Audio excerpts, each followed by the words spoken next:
پاک لیجیے الصلاۃ والسلام علیکہ یا سیدی یا رسول اللہ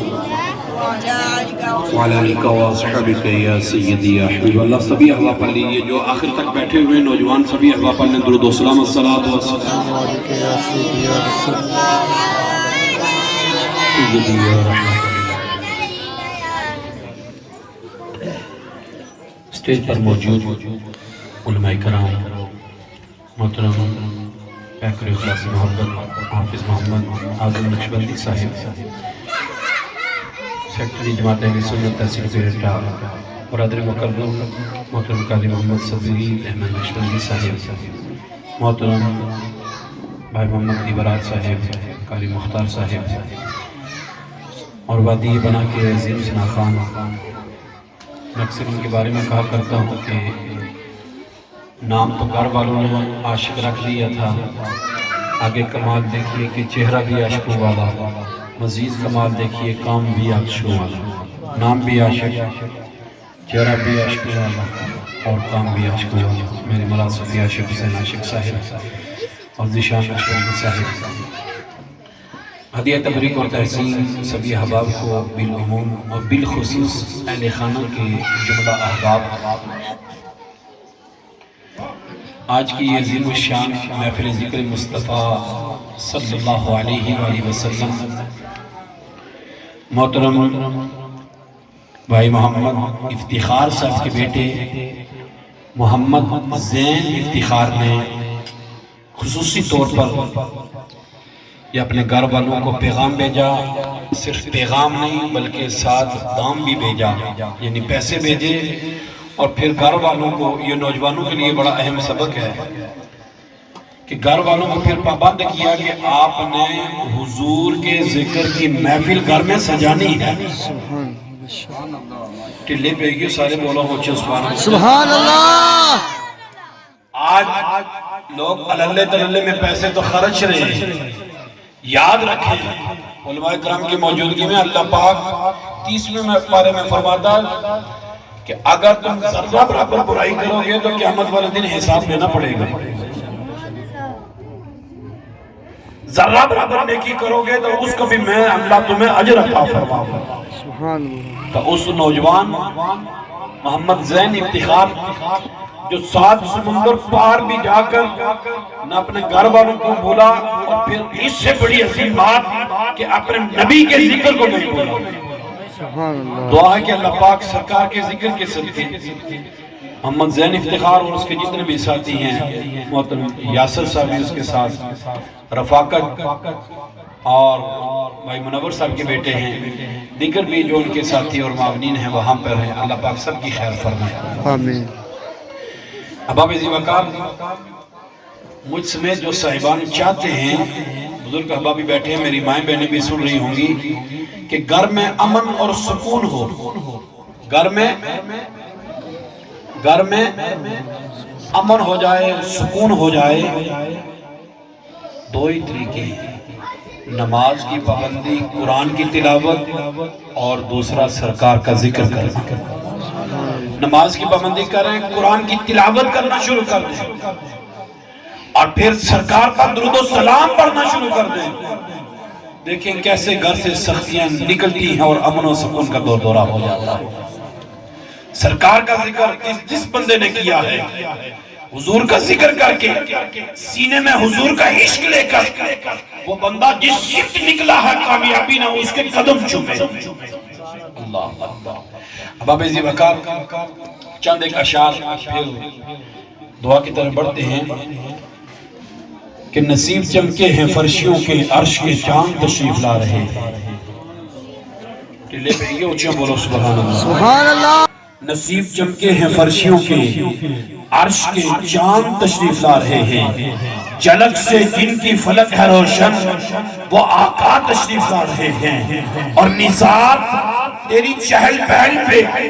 1000 عیدیں ربیع الاول، سوائے ابلیس کے جہاں میں سبھی تو خوشیاں منا رہے ہیں.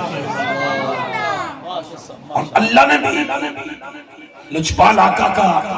اللہ نے بھی اپنے محبوب کا میلاد منایا. اس کا ذکر پنجابی کے ایک شاعر نے اپنے اشعار میں قلب بند کیا کہ مکے پاک نے دھرتی نو غسل دے کے مکے پاک نے دھرتی نو غسل دے کے عطر جنتان دا پھیر چھڑکایا رب نے سبحان اللہ مکے پاک نے دھرتی نو غسل دے کے عطر جنتان دا پھیر چھڑکایا رب نے کملی والے محبوب نے جیویں چاہیا قسم رب دی ہے اویں بنایا رب نے اور اتے پیر نہ کسے دا آ جاوے پین دتا نہیں دھرتی تے سایہ رب نے کٹھا نبیہ دیا روحانو کر کے تھے اتے عشق میلاد منایا رب نے اور کل نبیہ سہنے دی تسبیح کی تھی کملی والے نو شاہد بنایا اور تنبو سندہ آسمانہ میں تان کے تھے بڑا سہنا پندان بنایا رب نے اور دیوے بال کے تارے سارے آنے سورج روشنی نہیں چمکایا رب نے پھر یاروں سٹیج سدرہ دے ہوتے سٹیج بنیا جبرائیل نے نقیب بنایا رب نے اور جبرائیلات تلاوت بھی آپ کر لیا جلسہ یار دا شروع کریا رب نے روح آدم نے حمد بیان کی تھی روح عیسیٰ نے پھر بلایا رب نے ابن مریم نے اللہ دا حکم دے کے ان یار دا شان ودایا رب نے ابن مریم نے اللہ دا حکم دے کے ان یار دا شان ودایا رب نے اور نبیوں پڑھو درود حضور ہوتے پھر آپ خطاب فرمایا رب نے وہ تسی جھڑیوں کے اعتراض کرتے نبیوں پڑھو درود حضور ہوتے پھر آپ خطاب فرمایا رب نے وہ تسی جھڑیوں کے اعتراض کرتے جھڑے سہنے دے آپ لگوائے رب نے اسکار عہدے کلوں کی یاد رہنا جنہیں سب نے سب کچھ سبحان اللہ یہ تو اپنے مقدر کی بات ہے کوئی ساری زندگی حضور کا صدقہ کھا کر داند ٹوٹ جاتے ہیں قبر تک پہنچنے والا ہوتا ہے یہی کہتا رہتا ہے میلاد کو تلیہ ہوا میلاد کو تلیہ ہوا صدقہ بھی انہی کا کھا رہا ہے یہ گھر میں جو ابا جی کی آوازیں نکال رہے ہیں نا بچے اماں جی کی آوازیں یہ حضور کا صدقہ ہے وگرنہ پڑھو تاریخ حضور کی آمد سے پہلے جس نے کار بچی پیدا اور اسے زندہ دفن کری چھوڑنے سے جنہیں ماں پہ بڑھے ہوئی جانے سے نا اولاد تک کے دے کروں کڈی چھوڑنی سے تاریخ پڑھو سبق حاصل کرو یہ اپنے مقدر کی بات ہے کہ محبوب کی محفل کو محبوب سجاتے ہیں محبوب کی محفل کو محبوب سجاتے ہیں آتے ہیں وہی جن کو سرکار بلاتے ہیں وہ لوگ خدا شاہد قسمت کس کے اندر ہیں جو سرور عالم کا میلاد مناتے ہیں صاحبان جو والدین سن رہے ہیں جو والد صاحب یہاں بیٹھے ہیں مائیں بہنیں ادھر پردے کے پیچھے بیٹھی ہیں ان سے گزارش خدا کے لیے کان کھول کے سنیں مجھ سمیت ہر بندہ چاہتا ہے کہ میرا بیٹا اٹلی پہنچے انگلینڈ پہنچے امریکہ پہنچے کینیڈا پہنچے اس ملک میں جائے جہاں پیسے کمائے یہ ہر ایک باپ کی خواہش ہے یہ دنیا کی باتیں یہ سب کچھ ادھر آ جائے گا والدین سوچیں غور و فکر کریں اپنے گھر پر نظر دوڑائیں کہ دین کی سربلندی کے لیے کیا کام کیا ہے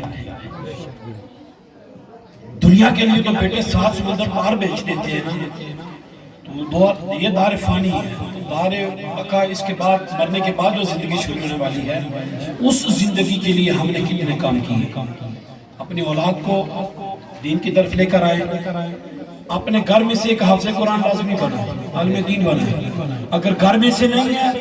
تو اپنے بہن بھائیوں اور یہ برادری ہے اس میں سے ایک حافظ قرآن عالم دین بنا اگر اس میں بھی نہیں ہے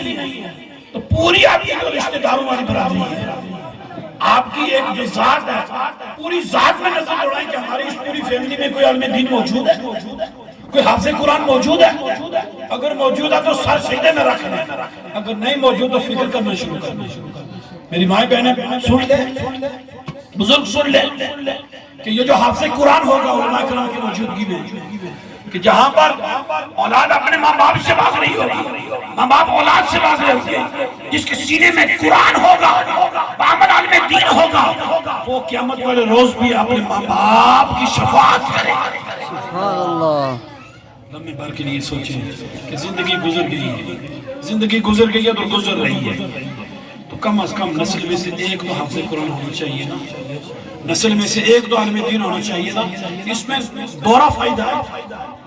جس گھر میں حافظ قرآن ہوتا ہے، عالم دین ہوتا ہے، وہاں پر اللہ پاک کی انوار و تجلیات کا نزول ہوتا ہے.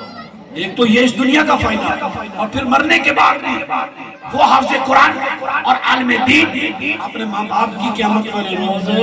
شفاعت، ٹھیک ہے نا، اس دین کی طرف لے کر آئے اپنے اولادوں کو قرآن پڑھنے والا.